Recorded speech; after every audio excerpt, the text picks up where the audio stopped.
and it's been described as a 1 in 50-year flood in Victoria. Joining us is the owner of Lake Eppalock Holiday Park in central Victoria, Leisa and Peter Rose. Thank you so much to both of you for joining us. Firstly, how are you both? I can understand this must be a very difficult time.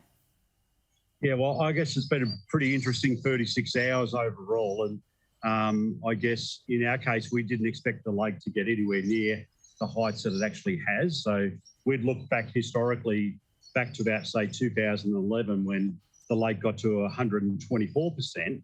And so yesterday, the lake just started rising a lot quicker than we expected. It was coming up 1.5% every hour. And then by 3 o'clock this morning, the lake got to about 134%, which was 10% higher than what we expected that it could have actually have gotten to. I guess at that time, the water's going over the spillway by about probably nearly 3 metres in height. And then there's an emergency spillway that opens up. And of course, at the end of the day, all that water heads down to Rochester. Hence, that gives them a lot of problems. Oh, I can imagine it would, especially rising so quickly, as you said. Leisa, how does the holiday park look at the moment? We look like we're on an island, actually. There's lots of water around us completely.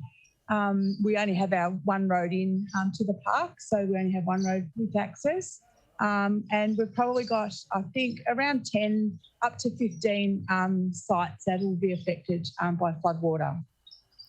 And Peter, have you ever seen anything like this in the time that you've been there or in the time that you've owned the holiday park? No, so we arrived here in 2011. So basically after the 2010-11 floods, where the lake got to 120-odd%. In 2016, so 6 years ago, the lake got to about 110, 112%. So that's the highest that we'd seen it. We started off like a day and a half ago with it at 106, and within that short period of time, it was just unbelievable sort of watching it coming up at the pace that it was.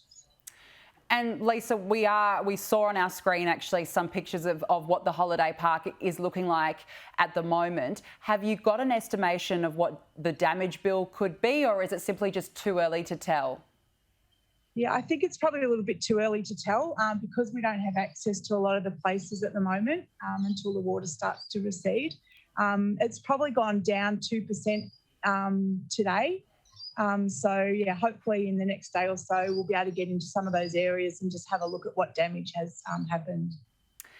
Peter, what's the community spirit like out there? How's everyone feeling? Yeah, well, overall, we've been getting a lot of phone calls and emails and sort of posts in regards to people looking to offer support as far as when the cleanup starts to happen. At the moment, at least the sun's shining, so that's quite good. Not sort of raining at the moment, and we'll just keep assessing the damage over the next couple of days and get a better idea of where it's all heading. It's certainly a very difficult time, and we appreciate you both coming on and sharing your story. Peter and Leisa Rose, take care, and thank you again for sharing with us today. No worries. Thank you very much.